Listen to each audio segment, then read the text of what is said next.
We do not seek conflict, my lord. Tumbleton has no battlement. Our people know only trade. We never thought to see war. So you swore to her out of fear? We swore because she is the queen. Is she?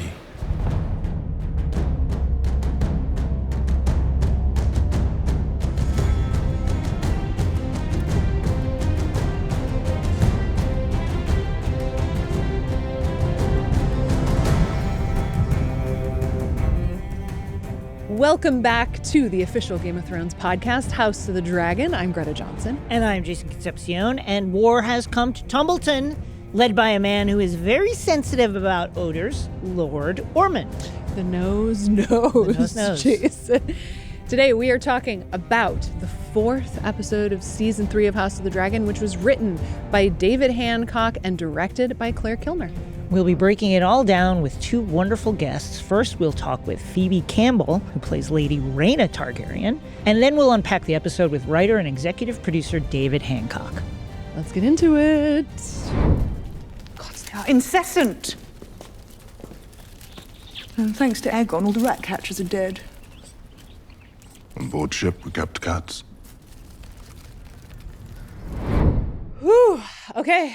Lots to talk about. Yes. We got to start in Tumbleton. We're getting to know Lord Ormond a little better. He's got his Hightower army. Yes. He has a very strong sense of smell, and he likes baths. He which does I like mean, a bath. Same. I get it. I mean, it must be torture for him. Yes. Oh my God. Yes. All the time. Like riding a horse. He's certainly being set up as a very formidable foe. And I think a very particular person and an Mhm. independent person. I mean, there's the reveal that Orwyle tells Rhaenyra that Otto was writing to Ormond a lot, but Ormond never wrote back, meaning Ormond was running Old Town however he wanted. So clearly Ormond has a very independent spirit and a very particular way of doing things. And I think you see from this interaction with Daemon, where he's essentially saying, listen, I'm going to be your Otto Hightower. Mhm. You're going to be king. Mm-hmm. I'm going to run it from behind the scenes and forget Aemon, forget Aegon. I mean, like, you're jumping way ahead in line here. Yeah. So, yes, I think Ormond, his ambition looks like it's going to heavily influence the wars to come. Well, yeah. I mean, to make a claim like that Yeah. means now Aemon's a threat. Aegon's a threat. I mean, he's not exactly aligning himself with people in power at this point. Yeah. Well, what's Aemon going to think about this when Oh. he realizes that his younger brother now might jump up ahead of him? For what reason? Yeah, no. And Aegon is still alive. So this is going to cause a lot of problems within the Green faction, Mm-hmm. and we'll see what happens. Yeah. We get to meet Daemon for the first time, Oh, yeah. and we understand why Alicent was like, no, that's not him, because he's a brown-haired Yeah. fella. He doesn't look Targaryen at all. He looks more like a Jace. Doesn't really. look Targaryen at all. Very interesting, considering all the stones that were thrown in glass houses about the color of Rhaenyra's children's hair. But Yeah. Good point. I guess there's no reason to presume that he is not a Targaryen. No, I mean, I do think he is in an interesting position, though, having been essentially a ward, because how Targaryen, like, how much does he identify with the family he never grew up with versus Yeah. the Hightowers? I also think Ormond is as close to a father as this kid has had. Mm-hmm. Has had no contact almost at all with Alicent. And Ormond has clearly been raising him and teaching him and mentoring him this entire time. So Yeah. He does seem pretty manipulative to Darren, don't you think? Ormond, Yeah. I completely agree. And smart. Yeah. But how smart remains to be seen, but smart. Mm-hmm. And two-faced in a way that's very interesting. He has a keen, almost like modern politicians' awareness of like the public facing issues regarding how the populace feels about him, and thus is like, let's geld the soldier and break his arm. But also has this very kind of like old school, noble ruthlessness of, if you touch one of mine, you die. Yeah, there's a real Machiavellian quality to that. And has the understanding that that's an unpopular view. Yeah. So I'm going to do it in secret. Uh-huh. That's a dangerous person. Yeah, that's a very dangerous person. Meanwhile, back in King's Landing, Rhaenyra is unhappy about the news coming from Tumbleton. Unfortunately, she doesn't have any advisors really to help her with this situation.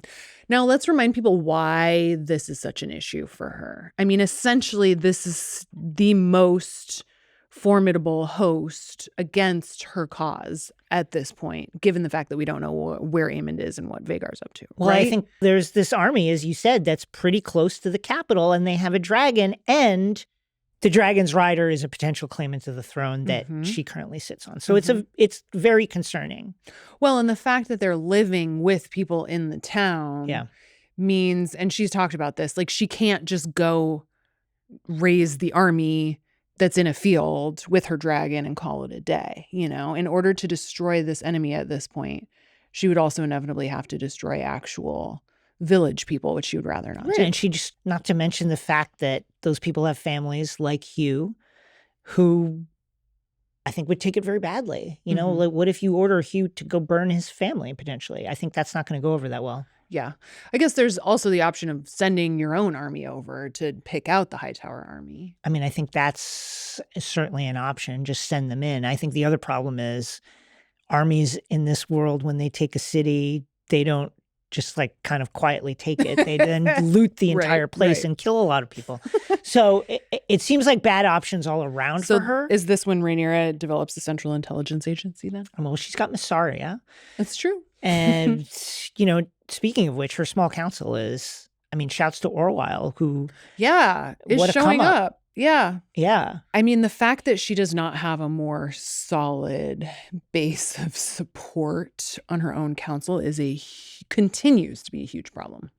I like the idea that Mysaria has of let's name a master of coin so we could blame them for everything.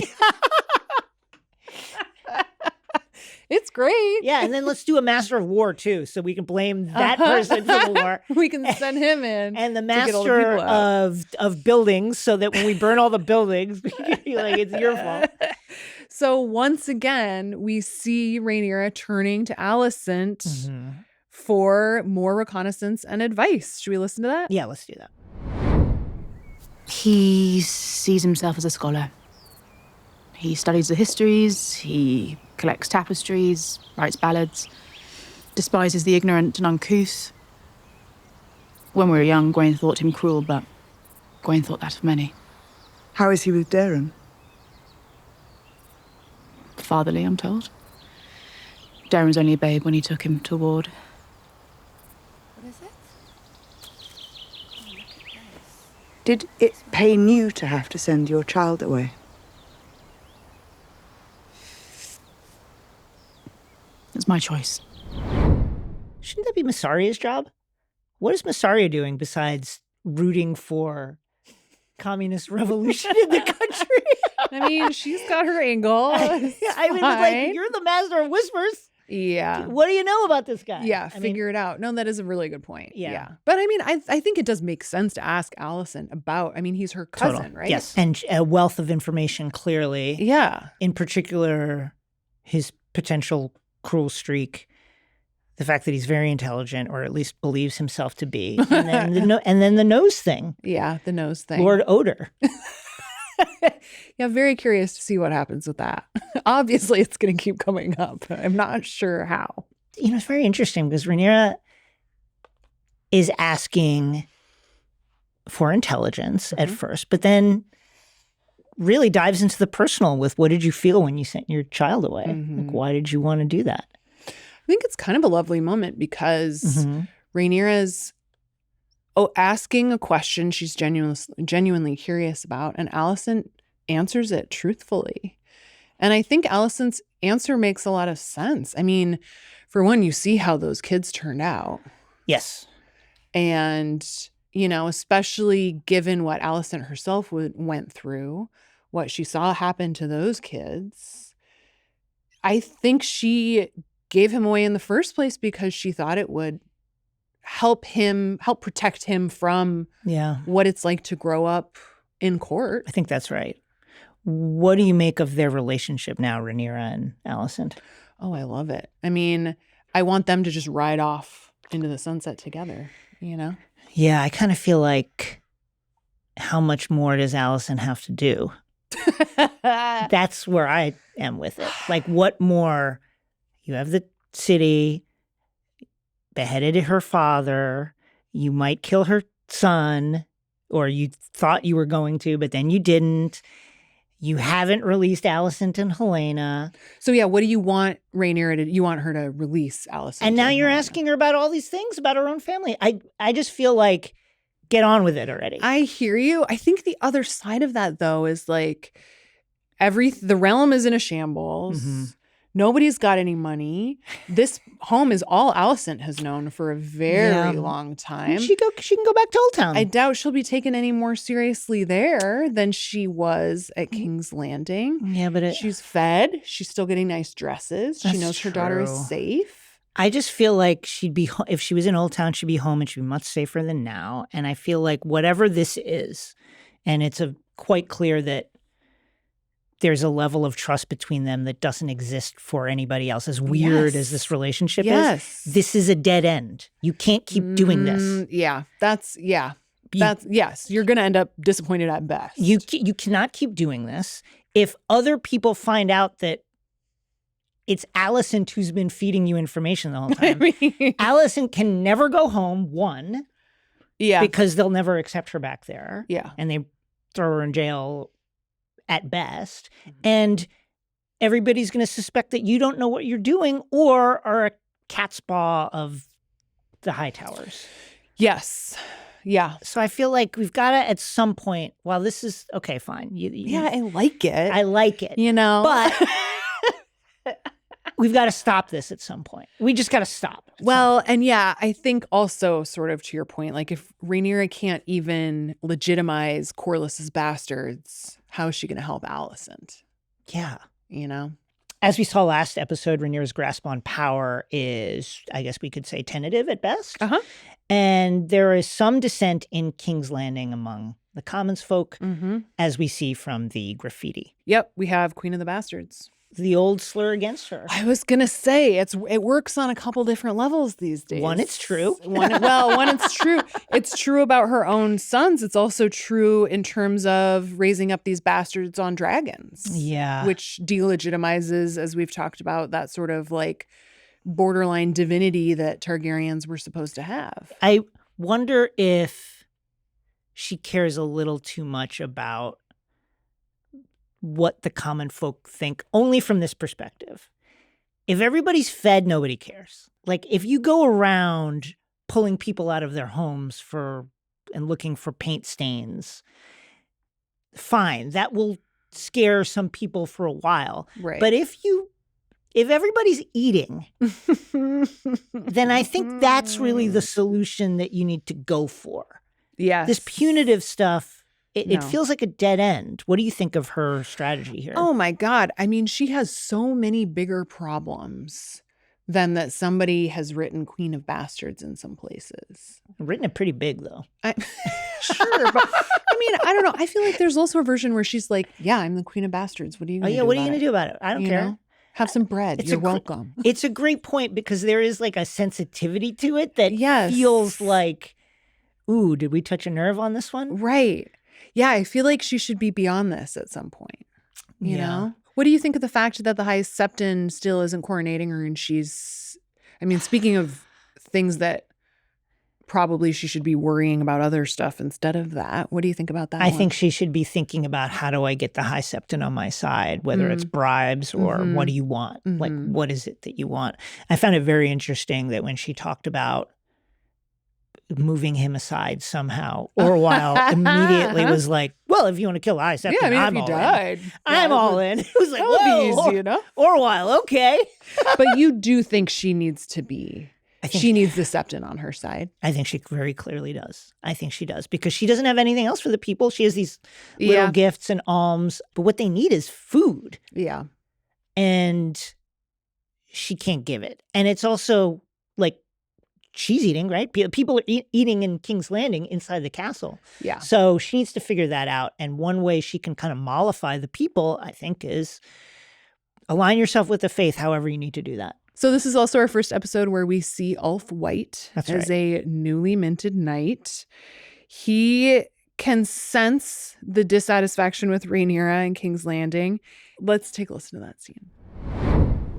I wondered whether, as your Grace's humble servant, I might petition for your favours.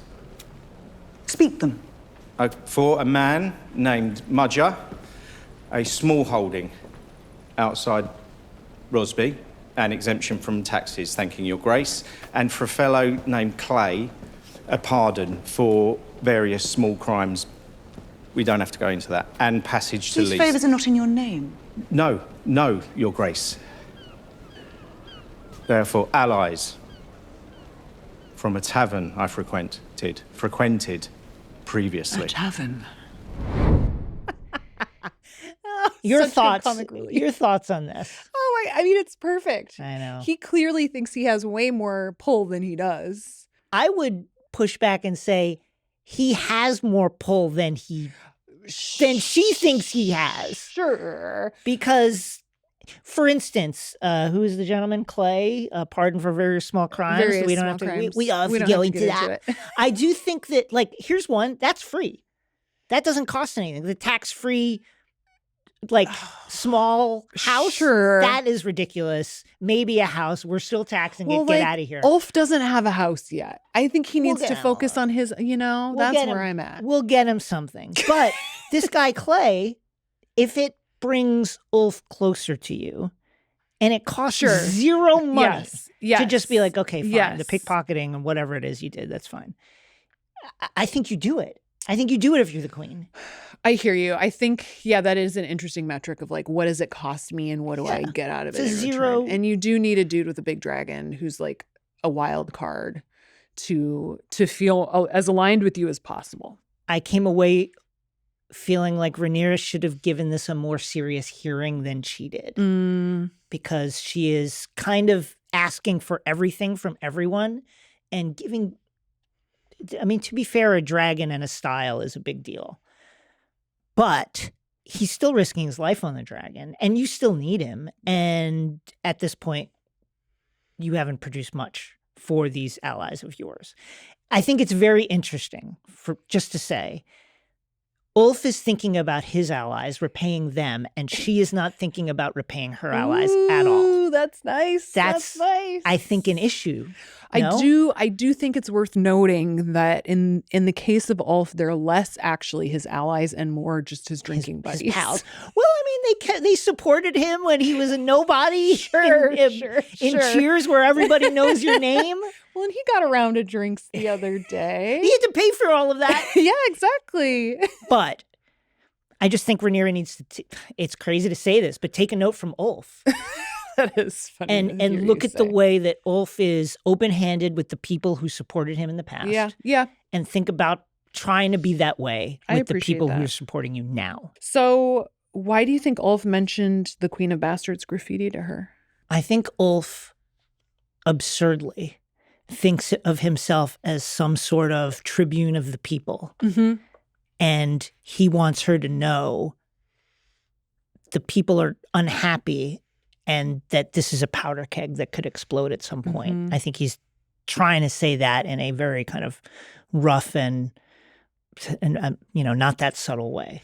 What did you make of it? I think he actually does it pretty tactfully considering, because there's that framing around like, I know you're not actually like this, but they don't. And I think it is sort of to your point around the idea that like she needs to show people more generosity so that they know that she does have their best interests at heart. It's not a power grab for her, Meanwhile, Daemon has traveled to the Vale to get some gold for Lady Jane, some much needed gold.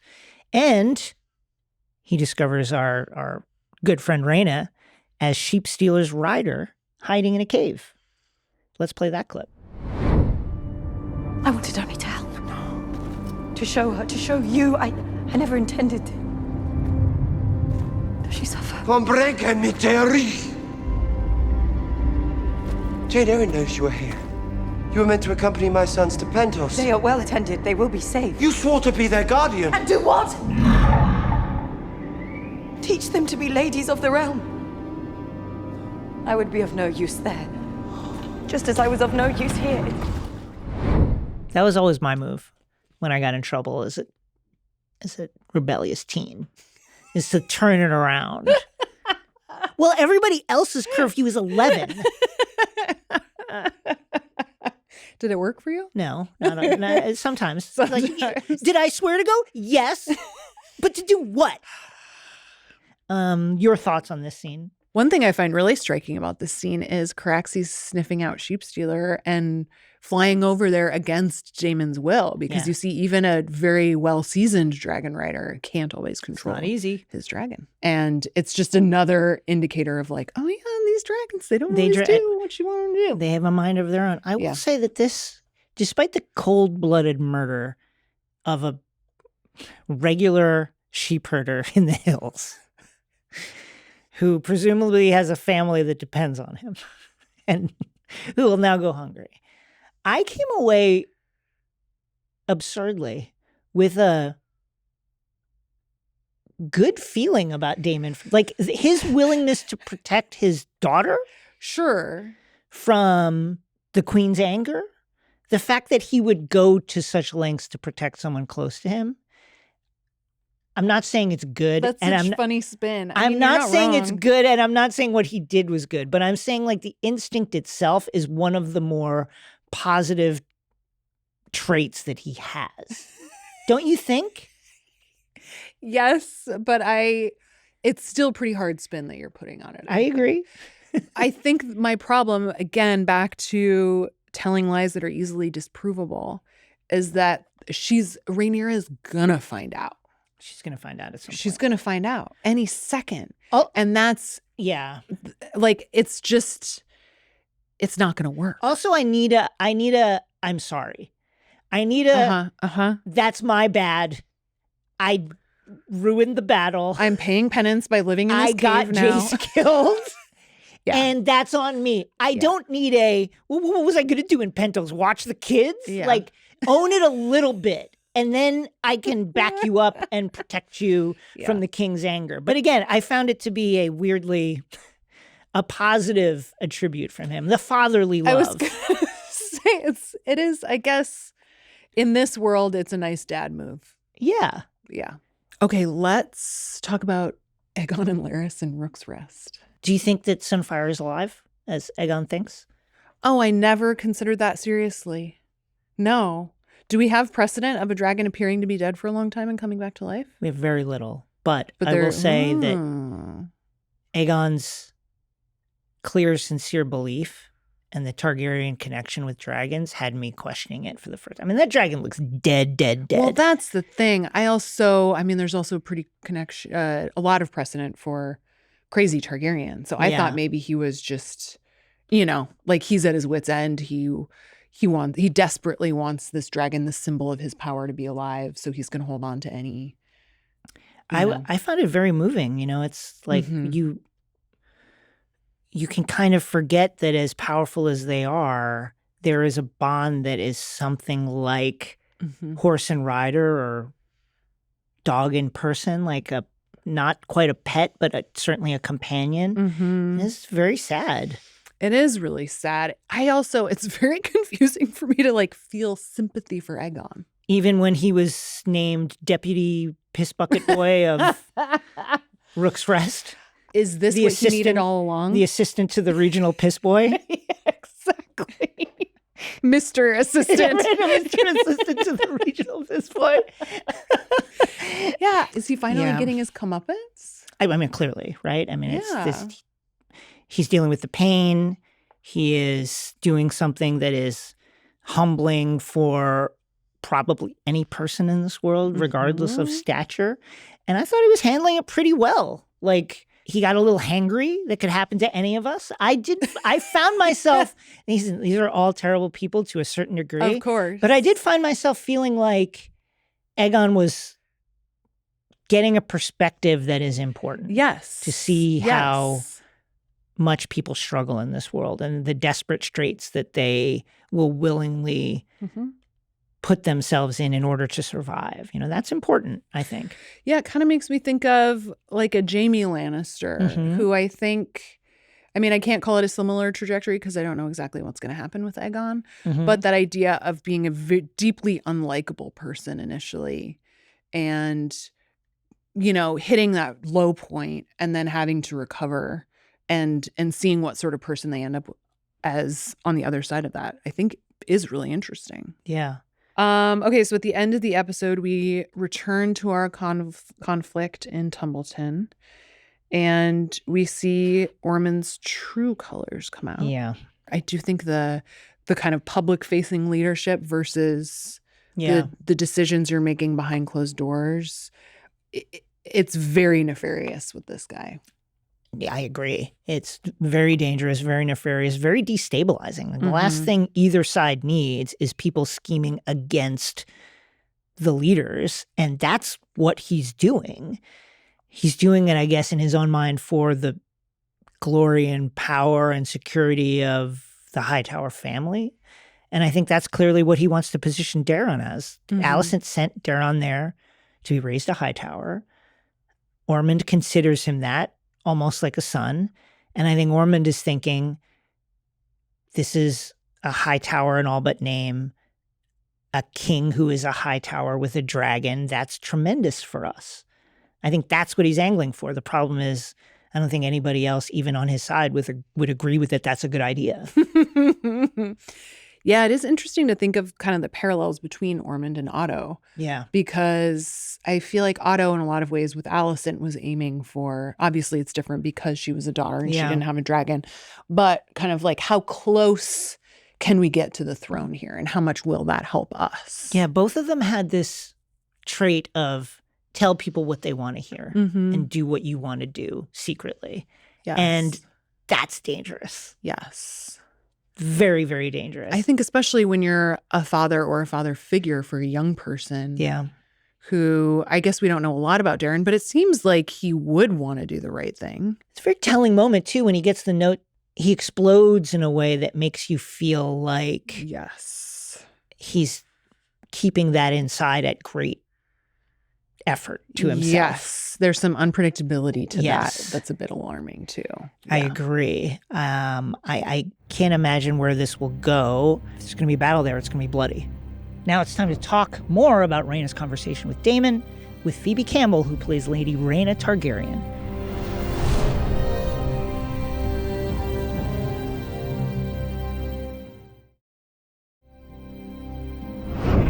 Phoebe, thank you so much for coming on the podcast. Thank you for having me. Rhaena has had really quite a journey this season. What was your reaction when you learned that she'd be claiming a dragon? I guess it was kind of teased at the end of last season, so I can't say that I went in completely blind.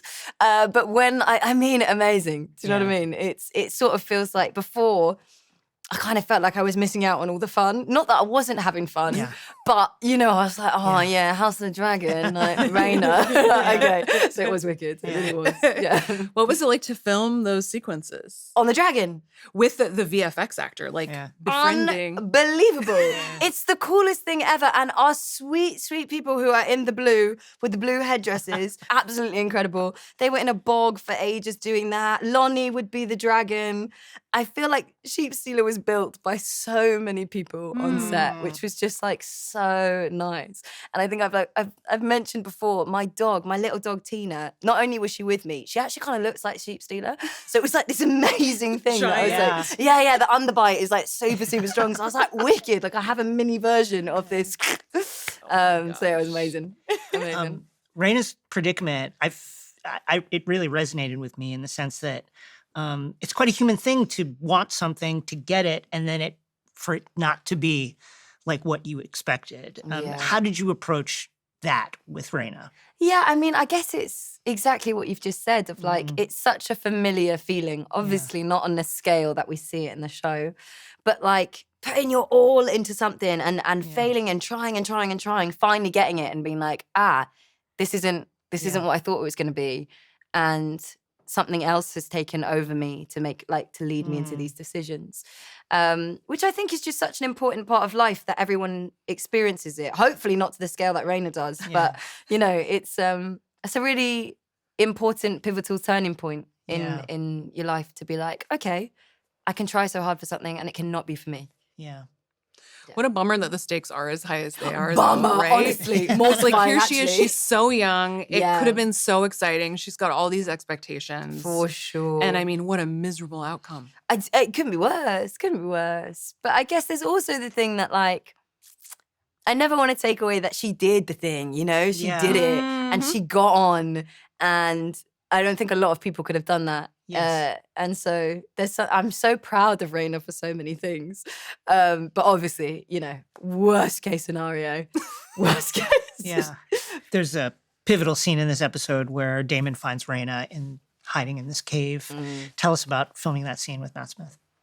I mean, to be honest, it was quite nerve-wracking. But it ended up being such a fun day. He's such an amazing, as if people don't know that, but amazing, like, free actor that it does rub off on you. You're like, oh, there's a level that I can play with this, just because he's so open to that.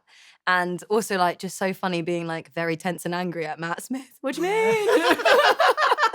So stupid. I mean, I was really like, but yeah, no, lovely. Really nice. I love that. What do you think is going through her head at that point? I mean, it's such a...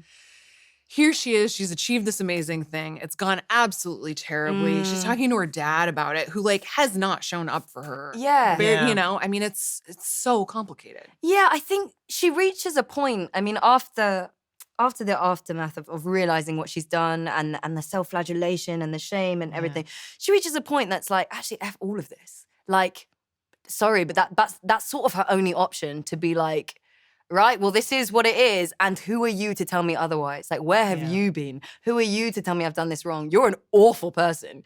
And I think that lives in it. And there's a version that she is impressed by her dad, that of course she is, of, like, the boldness that he chooses to live by. But it's also just like the cheek, the audacity for you to come to me now. And she just lost all cares. All that duty stuff that we've seen her with throughout season 1 and 2 completely sacked it off. And I think it's such a freeing moment. But also, she is cracked. She's been on her own for a long time at this point. So, like, do you know what I mean? Like, one eyeball twitching. But to your point, her face tells the story. How did you develop that look? Because her eyes, her face tell you everything about the grief and the trauma and the hurt. It's quite devastating. Oh, thanks. Yeah. That's such a nice thing to say. I didn't realize that my eyes did that thing. and then I watched it and it got commented on. There was a couple of things saying that I look like Gollum, which facts are facts. I actually didn't take that badly because I was like, preach. Yeah. Seeing that back was a real experience. And it was so wonderful working with I mean, all of our directors. I keep shouting out Lonnie. He's very good at hammering me into, like, do less because your eyes are saying so much. Yeah. And in the moment, I'll be really, like, grumpy, like, 3 years at RADA to do less. And then I'll see it. I'll see the thing he's talking about. And I'm like, oh my goodness. Like, it's funny seeing everyone look so chic on set. And then I, like, sort of swagger off. Like, Pete. Yeah. I really love how you talk about your character, though, because I do feel like it seems like you have a lot of tenderness and compassion towards her. Do you also kind of want to, like, grab her by the shoulders and shake her a little? For sure. Give up, babes. Do you know what I mean? No one's asking you to keep pushing. Yeah. There's so much of that. But no, I'm so impressed by her. I think she's just, there's a line in episode 4 that she says to her dad where she's like, Rhaena the unfortunate, that's how you see me. And I think to be seen as Rhaena the unfortunate, which is jokes as it is, but, like, and do everything that she's done, like, yeah, piss off, you know? And not unfortunate. She owns her mistakes. She owns the fact that she's a mess and everything fails for her. And I think there's something really amazing that we could all learn from Rhaena in the just keep trying. You know, you can only do your best. So yeah, what do you think she wants at this point in the story? It's hard because she wants to feel found again. Yeah. She wants her sister. She wants, like, her family, but she knows she doesn't, or she feels she doesn't deserve it. So what she wants becomes quite irrelevant to her. And I think that's the thing that also when you're on your own and you're going stir crazy, she's just like, this is life. I will live in this place forever. Therefore, my only options are to make a bigger impact. I will go after all the people that everyone's after. Like, my life is of no use anymore unless I'm doing something good.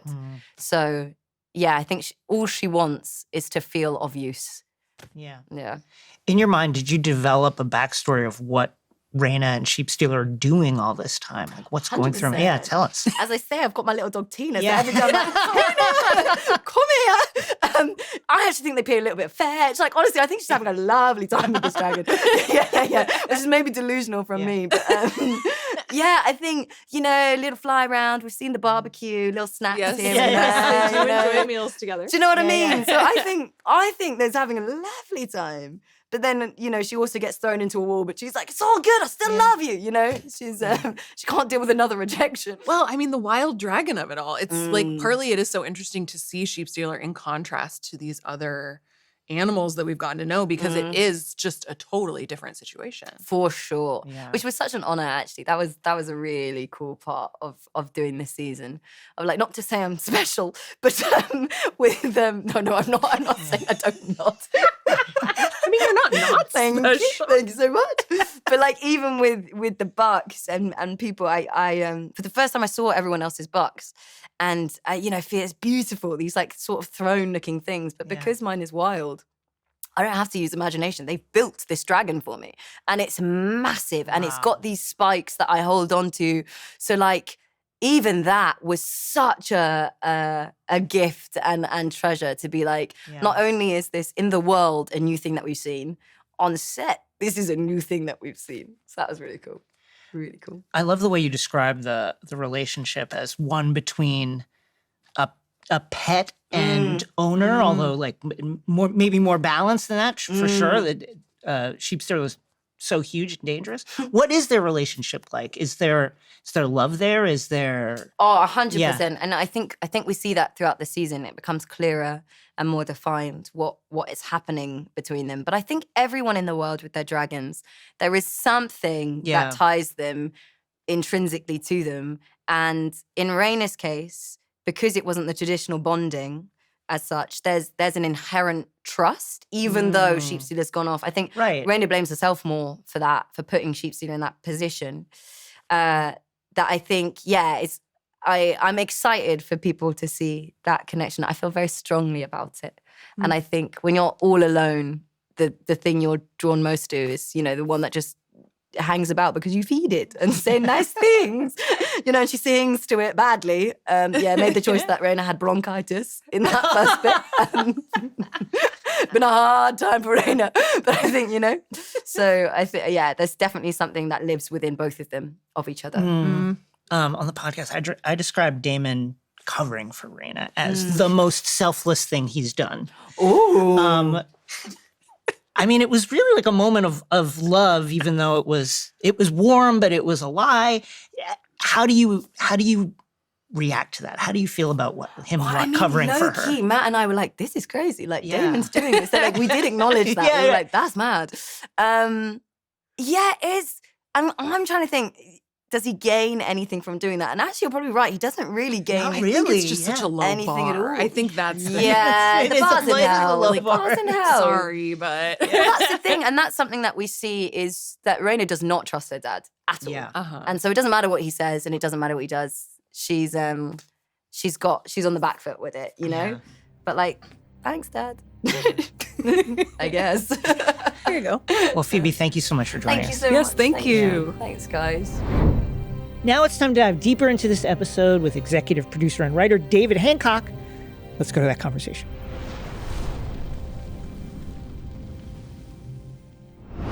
David Hancock, thank you so much for joining us. Thank you so much for having me. It's great to meet you. So we are officially halfway through the season at this point. Obviously, the story has made a number of shifts, both in King's Landing and in Tumbleton. Can you tell us a little bit about what conversations were like in the writer's room for this episode? I mean, I think Ryan and Sarah really wanted to think about this episode as a kind of game of cat and mouse, two adversaries sizing each other up from afar. So conversations in the room about this episode started with the introduction of Ormund Hightower. I mean, we've met him, but this is the first time we spend a lot of time with him, more than one scene with him. And, he's plays a big role, and he's a kind of surprise adversary for Rhaenyra at this point. She thinks she's got everything sewn up. She has got everything sewn up. Aemon's in the wind. Aegon is also in the wind, declared dead, and there should be no threat. And so what is he doing? Like, what is this guy doing? Because it makes no sense whatsoever what he's done to, he bent the knee, Daemon spared him and his army, uncharacteristically, and he was allowed to go back to Old Town and, live his life. And instead, he dug in. It's a pretty plucky move. I love the word plucky for it. That's perfect. Yeah, I know.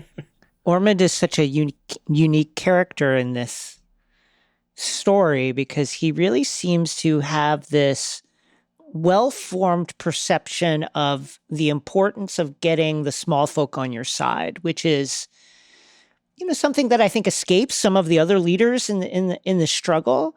It's almost a modern politician's framing of the importance of public opinion. How would you describe him as a leader, and what contrasts him to the other figures in this struggle? I think that's right. I think he does have a great appreciation of appearance, PR, we might call it. Mm-hmm. This is what he's trying to educate Darren in, which is that in public, you do what looks just and right. And then in private, you do what needs to be done, Right. Yeah. But Ormond is maybe ahead of the game in that respect. But I think it speaks to his duplicitousness as well that he does, right? Yes, it does. It's funny. I feel like any word anyone uses to describe Ormond is just like not strong enough for how deeply unhinged he is as a character. You know what I mean? It's like chaotic. Like he's just so out there. We're just so lucky to have James Norton playing him. I think he, just was perfectly cast and performed that role, climbed into that role incredibly. Yeah. Can you tell us about how you're envisioning the dynamic between Ormond and Darren over the course of these episodes? I mean, that is such a complicated and interesting series of interactions to watch as well. Right, isn't it? Darren's been sent to ward at Old Town, and he's been squiring for Ormond, which is, Lord and Squire is a very intimate relationship. And I think any kind of intimacy with someone with such a kind of asymmetric power relationship is, as Ormond, is going to be sort of deeply damaging. And I think it has shaped Darren in a lot of ways, but he's learned a lot about how to operate in a very high stakes, tense environment, and he's keenly aware of when Ormond is going to explode. And he knows, like when he warns the servant, he knows to do it discreetly so that Ormond doesn't notice him doing it, because you don't poke that bear. So why does Ormond want Darren to be king? The closest analogy I can sort of think of is another Hightower and the way Otto was so willing to put Alicent forth in terms of just getting himself in a greater position of power. Is that what Ormond's framework is here too, essentially? That's very much a lot of it, I would say. I think Darren isn't as much perhaps Ormond's creature as Ormond might like to believe. But Ormond certainly would like as much influence over the throne as possible. And it's not just narcissism or egotism, but I think it's a lot of it is what he genuinely believes. I think he really does think that Targaryens are a kind of foreign, heretical, pagan force that has come and corrupted. I think that speech he gives to Darren in the Sept at the end is what he really believes. It's quite a bold thing to say with a guy who's got a dragon in the same room as you. But that shows the extent to which Ormond is confident his power over Daemon. Let's go to King's Landing, where Rhaenyra continues to struggle with the fire hose of responsibilities and just news, bad and middling, and very little of it good, that seems to be coming at her at a massive pace. What was it like writing her in these early days of rule when she's just trying to get her arms around this thing? Yeah, it was fun and fascinating to, you know, so much of season 2 she spent sort of hamstrung, stuck and constrained, and now she has this dragon superiority and she's sitting the throne, and it should all be different, and it isn't, and that is a kind of delicious predicament to put a character in. Emma enjoyed playing it as well, you know, after incredible episode 3, to have this new conundrum put in front of Rhaenyra, just, I think, pisses her off a lot, you know. So it just shouldn't be like this. She's been through so much. The gods have, you know, divine providence has shone upon her, and she's now like, what's going on? And I think that's what leads her to, you know, we talked a lot about how sometimes when everything feels like it's conspiring, there's an instinct to lash out, and seeing those words, Queen of Bastards, you know, with a city that welcomed her with open arms, that was, you know, that was glad that she fed during starvation under Aemond, and I think what she perceives as the fickleness of the people, like, fuck you, and so and so you know, she sends Luther Largent and the Goldcloaks out to take names, and it's a pretty impulsive and not very kind thing to do to your people, you know, but just, you know, justifiable, of course, as all things that powerful leaders are asked to do are. I mean, it is justifiable, but I also can't help but feel like it kind of fits under the like, don't read the comments rule, where like she should be above this. You know what I mean? Right. 100%. I mean, she is striving to do as Viserys would have done. And he would not have done this, you know. Yeah, right. Everyone's telling her not to worry about it. Yes. I mean, you know, I mean, 99% of King's Landing can't read. So, like, who cares? It's a great point. It's such a good point. Yeah, she needs to get over it. Yeah. No, I mean, and we even, you know, that's why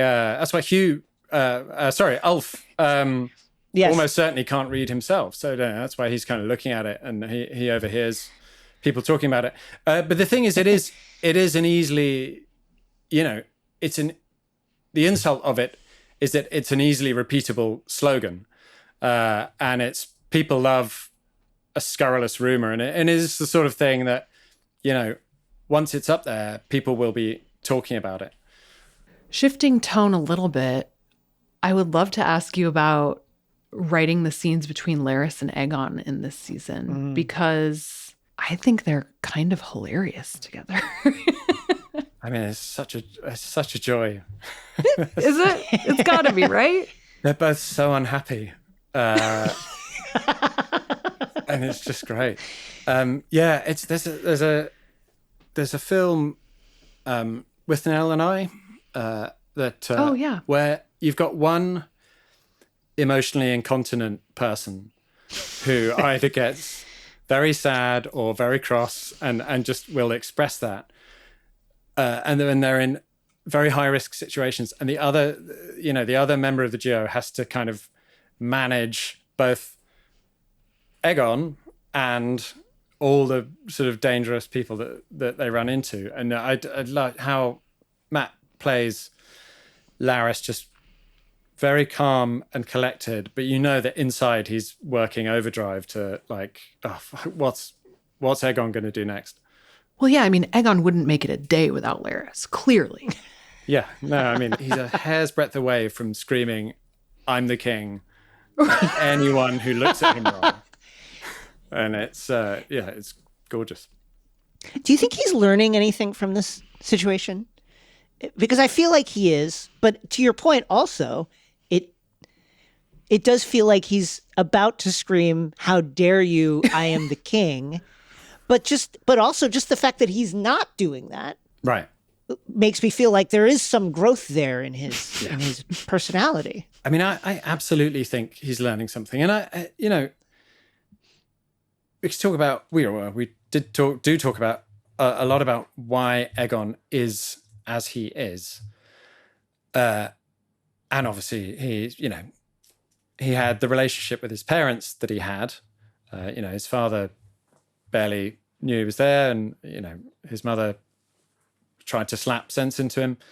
But he was indulged. They indulged him. He had no challenges. I think Aemon, never had to deal with the prospect of humiliation, and now he is having all those things. So I think he can't help but grow. You would hope. That said, it's Aegon. You would hope. I also think he can't help but grow is a great way of putting it, because it's like he really has no choice. He has not opted to become a better person. He just can't get any worse. Yeah. Right. I think it is dire grow, and it might, it might be one of those. Like, because if he doesn't grow, if he has a strop and tells someone he's the king, he'll die. So it. Yeah. Well, David, thank you so much for joining us. Absolute pleasure, guys. Thank you so much for having me. Jason, before we go, parting words. Mm-hmm. This time, let's talk to Grand Maester Orwyle. I'll go first. Okay. I think I'm going to keep my parting words short and sweet, but I think I'm just going to tell Grand Maester Orwyle to be very careful. That's a good one. Because I feel like he is playing a very dangerous game at this point. I think he means well. I think so too. I think he's trying to do best by the realm and also by Rhaenyra, but I just feel like he's in a very sticky position. So I just want to make sure, dude, that you are like crossing your T's and dotting your I's. I will double down on that. I agree. And to just kind of get more specific with it, Grand Maester Orwyle, when you propose ideas, you have to do it in a way where Rhaenyra or whoever believes it's their idea. Ooh, yeah, that's a nice one. That they came up with it. Yeah. Don't throw something out. You could kill him. You could kill him, put your name on it. You've got to lead them to that place and then let them come up with it and be like, great idea, queen. That's right. And that's how you can survive this, again, I think, very, very tricky situation. Yeah. Very tricky. Okay, that's it for this episode. Don't forget to join us next Sunday night, right after episode 5 airs on HBO and HBO Max, when we'll be joined by even more special guests. Yes, and if you are enjoying what you are hearing and you would like to leave us a review, we would really appreciate it. You can do that in your podcast player of choice. You can also find us on the Game of Thrones and House of the Dragon social media channels. And you can watch us on Spotify, YouTube, and HBO Max. The official Game of Thrones podcast, House of the Dragon, is produced by HBO in collaboration with Same Boat Studios. This podcast is hosted by Greta Johnsen and Jason Concepcion, who is also the show's producer. The executive producers for Same Boat Studios are Gabrielle Lewis and Barry Finkel. Our senior producer is Ben Goldberg. Our audio engineer is Hannes Brown, and our video editor is Stefano Sanchez. Our digital content producer is In-Sung Huang, and our studio engineer is Javi Cruces. Special thanks to Michael Gluckstadt, Allison Cohen-Sorokach, and Kenya Reyes from the HBO Max podcast team. Thanks for listening. We'll see you next week. Watch out for the rats.